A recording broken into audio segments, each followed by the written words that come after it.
According to an LA Times article dated July 16, 1992, almost half of Americans living with AIDS are homeless or about to become so. 15% of people living on the streets are HIV positive. What's being done about this? Find out today on AIDS Vision.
Welcome to AIDS Vision. I'm your volunteer host, Allison Arngrim.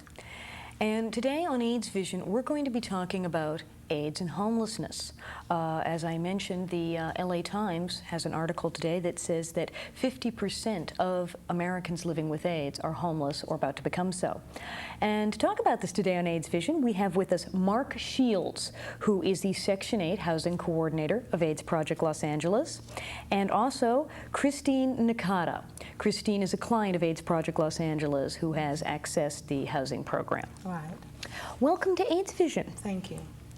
I guess I should ask, first off, Mark, what exactly is the Section 8 housing program? Is this a new thing at AIDS Project Los Angeles? Has it always been there? Section 8 housing is a program that's been in existence for about 2 years. This program was developed not through AIDS Project Los Angeles, but through the Housing Authority, and their need to address a particular problem of homelessness and not be able to provide that with the social service piece to make that work. They went out and developed this program, and this program works with 13 other agencies, homeless agencies. APLA is the only agency that is an AIDS service provider that provides this service. It is unique in this community because of the intimate homelessness of all the people that have AIDS. Last year, we were able to place 250 people in housing through this program, which was larger than any other homeless service provider. AIDS and homelessness are something that are going hand in hand now. Is this article, is this true? I mean, it says that 50% of all Americans living with AIDS are homeless or about to become so, and that 15% of people who are living on the street are HIV positive. Are these numbers accurate? Is this what's actually happening? I really can't speculate on the 15% that are actually homeless in the streets. I would imagine that that number is probably larger. I can say that I would say that the whole community of people with AIDS is about to be homeless or at risk for being homeless. When you look at what the fair market rent for a one-bedroom apartment in Los Angeles County is, which is $650, and you look at the average income of Social Security or public benefits from a client who's PWA, which is $650. You don't need a college education to figure out that it won't be long before that person would be at risk for being homeless or actually be homeless. Well, that's just the rent. There would be no food. There would be no food. Even if you found a $400 apartment, where is the light bill? No this does not add up. medical services, no anything. I mean, the people couldn't exist. It's not a workable situation. And I must compliment the Housing Authority for providing us with this program. However, I'd like to say that this is not enough. APLA currently carries about 3,500 clients. Each one of those clients needs subsidized housing.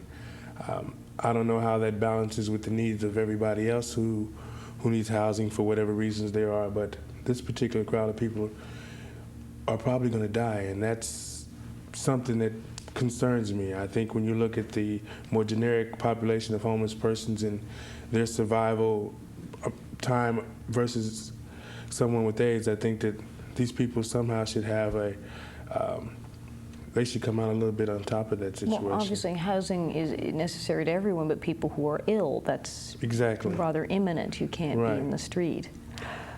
Christine, how did you come to this program? You're a client of APLA, you have AIDS. How did you become homeless? What is your story that you wound up having to call Mark? My story is really a long story, but I'm a HIV and I'm a client of APLA. I've been for the last 2 years, and that's how I got on the program, Section 8, because I was homeless. I came from abroad for a different thing altogether, I mean on a different business trip, and also a family reunion because my daughter's father is African American, and I ended up finding out that I was HIV. And of course, with that kind of new conditions in my life, I had to sort of start finding out and making decision of how I'm going to live or for my daughter's future. And yeah, I had to stay in the United States. And obviously I was a homeless person because I didn't plan to come and stay as such. But, you know, problems I was forced to be homeless. Now, you're from another country. Do you qualify for certain benefits? I know there's been a lot of talk about being documented and not being documented, what you can qualify for. Are you not I'm not allowed to work. You're not allowed to work? No. And I'm not, I don't get any benefits of any kind at all. So you have virtually zero income? Right. You have no money? No. How did they find your housing? They had started, well, I think I have to mention that, I mean, I'm very lucky, not really lucky, but God is with me. I was one of the 2 people who are taken on a program which the Los Angeles Housing Authority was thinking of putting on for HIV and, I mean, AIDS, whatever. And I suppose they found it was expensive and they scrapped the program, but I was one of the 2 people who was taken on original before they scrapped the program. So that way I got through. With the housing authority, the housing authority does accept undocumented people, and she fitted into that category. It's a very small category, and you have to really. There are a lot of other things that have to go along with that, but it works, and it can work for you. Since her, there have been several other people who have been undocumented who are in housing too, that the housing authority provides subsidized rental for them. And that's a wonderful piece too, because I don't think there's any other part of the government that recognizes undocumented persons. People who are not documented when they come to this country are not actually eligible for the regular benefits, the SSI, the general relief that we think of. That's something I know a lot of people have this vision of people coming over as undocumented aliens and collecting all of these benefits. Well, that's not true. One of the things that makes this work is that APLA provides the food and the medical services. So with the food and the medical services and the rent paid, that gives her a place to live and some food to eat and gives her a chance. The fact that she's unable to work or that she doesn't get benefits, and that's a continued struggle that she's working on now to try to become eligible for that, because she may never get that. She may never, and I think at least with the house and the food and the relationship, with the good relationship between the housing authority providing the housing and APLA providing the supportive services to make this situation happen for her is wonderful. It's delightful. Yeah. What would you be doing if this program was not in place, if you did not have them to call? The APLA? Excuse me. I really don't know what I'll be doing. I can't imagine myself without APLA. I mean, since I've been here the 2 years, they have, I've been a client, and they have founded me with all the food, and the necessity of life. So you really would have nowhere else to turn? I don't think I'll have anywhere to turn. There is Minority Project too, which is a part of it. They work hand in hand, and they help you both in a, if what you don't get in APLA, you can get it in Minority Project, and vice versa.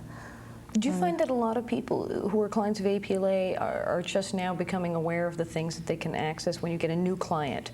Have they often been unaware of the things that are available to them? I think with the more tangible things like food and housing, the clients are aware of them. Those are things that kind of gets out. The word gets out and gets around that those things are available. I receive approximately, on an average of about 50 phone calls a day from people who are looking for housing, who need it, who I'm unable to provide that for. We were funded with 250 certificates last year. We were refunded this year with 150. I mean, that isn't. You were cut?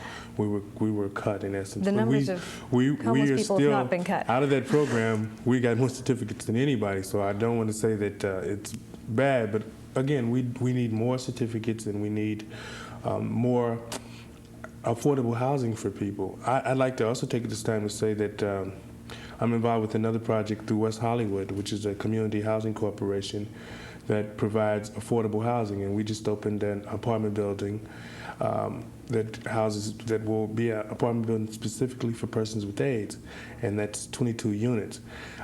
That's another market, untapped market for housing for people with AIDS, and that's a market that we have to kind of go in that direction for. We can look to the feds to subsidize and to help build and do different programs, but we also have to approach the state and some of the local municipalities to reach out, for them to reach out to help us too.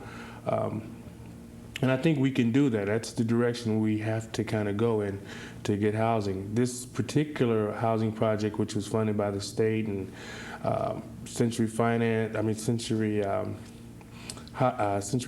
which is a financial institution to provide housing, affordable housing for people.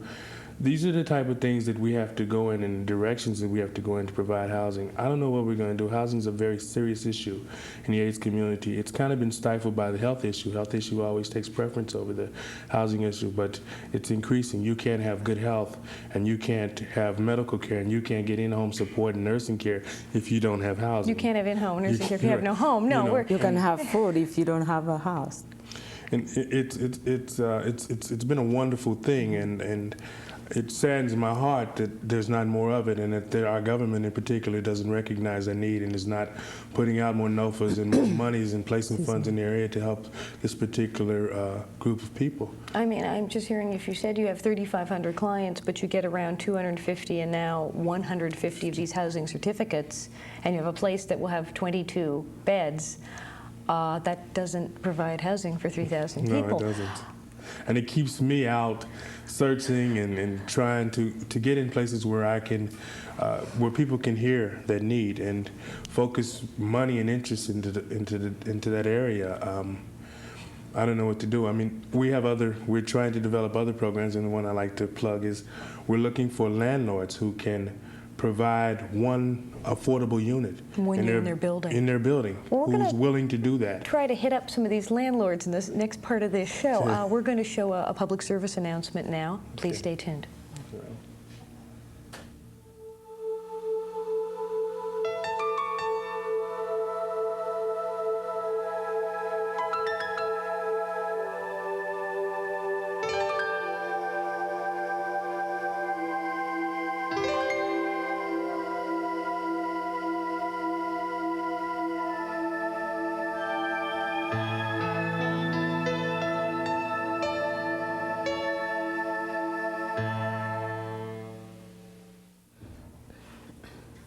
That was a short one. We were talking about trying to reach the landlords who are involved and trying to get them to provide housing. Something also that's going on also is the discrimination aspect. I mean, all right, say someone with AIDS has money or is able to get benefits or something through your program. Do you have problems with just the simple discrimination? If someone says, well, yes, I have the apartment available and I can take the money, but I don't want someone with AIDS in my building, is this still an aspect of it as well? Landlords don't live in those buildings. and they're not really concerned about that. The tenants in those buildings raise the issues. They're concerned about it. They still haven't been educated. They still don't realize that you can't get AIDS off the banister or you can't get AIDS off the mailbox because the person with AIDS lived there. Most of the time, all the times in this program, we keep it very quiet. We don't let the rest of the building know, and sometimes we don't even let the landlords know. What we did do last year is we had what was called a project landlord, and we invited over 1,000 landlords to participate in this program to explain to them what we were doing. I did this along with Beyond Shelter, which is another homeless service provider, and they raised the issues on homelessness, and I raised the issue on AIDS. It was a very productive investment for us. Out of that probably 1,000 landlords, we got maybe 300 who were willing to make their units available for us. But again, that was just for the Section 8. The other piece that we're trying to develop is to get landlords to give us one unit of very low income housing in their building so that we can place a tenant there who doesn't have the subsidy of Section 8 or any of the federal programs. Just a $300 unit, a single, a one bedroom, whatever they can afford. I mean, if they can afford to do that in that building, that's what we like. And I'd really like that if they could call me and tell me that that was available so we could make the match. I mean, we have some very good people who would really benefit from that. Well, now at least this has gone out. Let's hope that they pay attention. Yes. Now, if someone signed up, say I arrived tomorrow and I said, all right, I've become a client of APLA and I need a Section 8 housing program. What is the actual process? What do I fill out? Who do I call? Well, the actual process for that would be, first, you would need to be registered with one of the agencies, one of the major AIDS agencies. They would then make the referral to the Section 8 program. Based upon that referral, we accept approximately 12 referrals a month. From that referral process, we would have you come in, you would do an orientation, we would explain all the paperwork with you, we'd sit down and do a handover so you'd make sure that you clearly understood it. That's nice, because we're often inundated with a lot of forms, and it's nice. like to have someone actually help you fill this stuff out. That's our agreement with the Housing Authority. We make sure that paperwork is a finished product before it gets to Section 8. So it's almost a guarantee. If it leaves my office and goes to the Housing Authority, it's been approved because I know what they need to make it approved. So when I send it there, it's almost guaranteed to work. So, but we make sure that happens, so clients need to feel at ease about that part of the process. I know that in any part of the government's bureaucracy is a long, inundated process of paperwork, which can be very overwhelming when you are sick at the same time. So we try to handle that. We do handle that very well, and if approved. Out of that 250 people we placed, I think there were only maybe 3 that didn't make it, and it was possibly because they didn't want it or moved on, but paperwork ever failed the process. Excellent. Now, then what happens? The paperwork goes through, they're given the housing. What is the transaction with the money? What happens? Well, what happens is that the paperwork is given to the Housing Authority then comes, and they don't do this naturally, then comes to APLA and hands out the certificates. There's a wonderful lady there who's volunteered her services. Her name is Mary Bradford, who volunteers her services to APLA to make sure that the clients don't have to go down there and stand in those generic lines that they have down there or have to sit and wait with all the problems that they have with their illness. So they come to get the certificates, and then what we do directly after that is we have landlords who come in and make their apartments available, and the landlords are even willing to take them directly to the apartments so they can go to the apartments. Not to say that we have enough landlords, we always need more landlords, but this makes it available. And what happens from that point is that the client, after the client goes to the apartment, gets the paperwork done and processed, they move in. And it was happening in about 30 days. Now, what's then the cost? Say there's an apartment that was normally an $800 apartment. What happens is the Section 8 is picking up how much of this? Well, actually, the apartments will not be $800 unless they're 2-bedroom. The fair market price for an apartment in LA is $650 for a 1-bedroom, and singles are at like $600, between $550 and $600 bucks. So the Housing Authority will pick up 70% of that cost. The client's cost will be 30%, which 30%. is of their income. For example, if a client is on Social Security and they receive $650 a month income, then their portion of the rent would be 30% of their income. So it's about $200 bucks. The rest of it, the Housing Authority will pick up. If a client is on GR, which is, I think it's $341 or $342 a month, then the client would pay 30% of that, which could be $50 to $80. So even if you're on general relief, and we're talking about a person trying to live on $340 Right. a month, Right. like lots of luck, Yes. Exactly. you could be in a normal apartment. You could live next door to me, you, anybody else. If that apartment is $650 a month. Is this is how it worked for you? They were able to do this. Did you find that this process was fairly simple? I mean, I'm hearing already a lot of lines and stuff are being cut out of the process. It was fairly simple, but then not so simple if you are undocumented. I must say that I had a lot of help. If it wasn't for Mark, who is, as you said, the coordinator of the Section 8, and my counselor, counseling person at the APLA. Together they fought, and of course I met Mel Bradford, the lady from the Los Angeles, the housing authorities, and I was, they sorted out my problems. Right. You had the additional complications. I had the additional complications, but I was made to feel easy and relaxed, and that something could work. What's your apartment like? It's one-bedroom apartment, and it's nice. Yeah, it's nice. With Christine, it's a little different because she's undocumented. The housing authority assumes the total cost of that apartment. In her case, you Yes. actually get total cost. They pay Despite the complications, you did one They pay better. the whole $650 for her apartment, and with my agreement with the housing authorities that I will find somebody who has an apartment who has the utilities included in the rent. That way, you don't have to include the You have utility utilities clause. included as well. Right. Right. What about families where, I mean, all right, now in this case, you're alone, or we have your daughter. No, I have a daughter. And how old my is your daughter? daughter? She's here now. She's 17 years of age.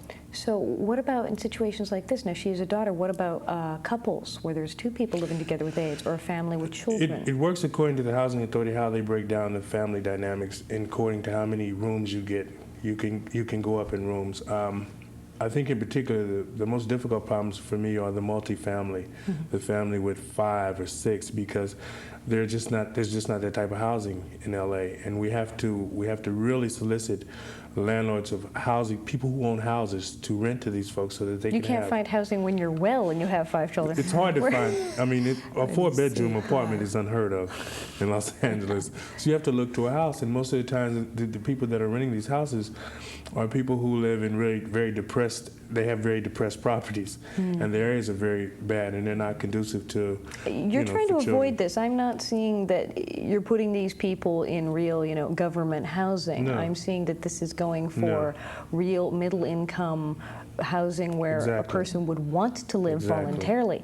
And the other thing is, too, we want to put people close to support services. We want to make sure that they link close to the hospital. We want to make sure they come, in her case, that when she comes to get her groceries from APLA, that it's not a long drive. It's a cab ride. She can get the taxi coupons from APLA and get the taxi home with her groceries, that type of thing. And that's a very important piece that has to work. I mean, that's what makes the big picture. If you have all these things together, I can't take somebody and put them in Cucamonga, and and then the next AIDS service provider is 40 miles away, because it just doesn't work. The relationship gets stretched too far, and you miss some of the most important things. And then people get sick out there, and they don't have. I mean, the further you go out, the less educated people are about the AIDS issue, and I don't want to, and that makes it really hard for the client. So I try to advise the clients to stay centrally located. You take all of this into consideration, not only the location and the quality of the apartment, but the location as far as people's educational level in the community? Oh yes, that's a very important issue, very, very important issue. And I will, with landlords, I will go out and educate landlords too. And I will send out our public speakers to different places. The Housing Authority, for one, who we send public speakers in so that the people who process the paperwork would have a better understanding of AIDS. It's that type of stuff that makes it easier to work with. It makes the whole piece work out. And if you don't have it, I mean, it's just a missing link. It's horrible for a person with AIDS to live in a building and then have the landlord discriminate or carry on idle gossip about this person, and the rest of the tenants are alarmed and they begin to alienate this person. That's not the intent of this program. This intent is to provide somebody with a home, something they can feel comfortable with and be happy with, and it's theirs, you know, and that's what's important. How did you come to take this job at AIDS Project Los Angeles? How did you come to be involved with AIDS? I don't know. My background is social services. I've been in social services for about 12 years. That's my thing. I just like to help people. I like to be available to do that. And I think it's a very important piece in this world, particularly in our times that we're in right now. What are you going to do now that it's been cut back? You have this 150 certificates instead of 250, and your clients are only doubling and tripling. What do you plan to do when the next cycle of housing starts? I don't know. I try to take opportunities where I can talk to people and try to encourage try to encourage the possibility of programs like this. I believe these programs can happen. I believe that the governments can make them happen. I believe the Housing Authority can do this again if they really are invested in this process. And I just have to keep banging on doors and sitting on television shows or talking to radio people or doing whatever I can to get people to hear that. I mean, to see that article in the paper makes me feel good. And people are finally waking up to this issue. Well, this show's going to go. Well, this show is going out to a lot of people, so if you're watching the show now and you have AIDS and you need housing, please get in touch with Mark Shields at AIDS Project Los Angeles. And by all means, if you are a landlord and you can help us, please call AIDS Project Los Angeles. Thank you so much for being on AIDS Vision. Thank you. It's been a pleasure to be here. And Thank you very much. Hope we can have you on again. And this has been AIDS Vision. Thank you for watching.